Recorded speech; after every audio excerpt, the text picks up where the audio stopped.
আজ বানাবো ছানার কোপ্তা কারি।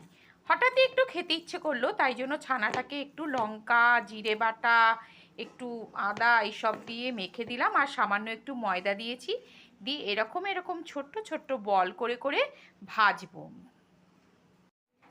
এই যে আমার সবগুলো ভাজা হয়ে গেছে এখানে সুন্দর করে। ওই যে কর্তামশাই বললেন সকালবেলায় যে অনেক দিন তুমি ছানার কোপ্তাকারি করনি, তাই জন্য সকালবেলাই বসিয়ে পড়লাম এই কোপ্তাকারি করতে। আর এইখানে একটু আদা, একটু মগজদানা, জিরে, ধনে, লঙ্কা, হলুদ সব কিছু বাটা রয়েছে। এটাকেই তেলে দিয়ে ফ্রাই করে করব।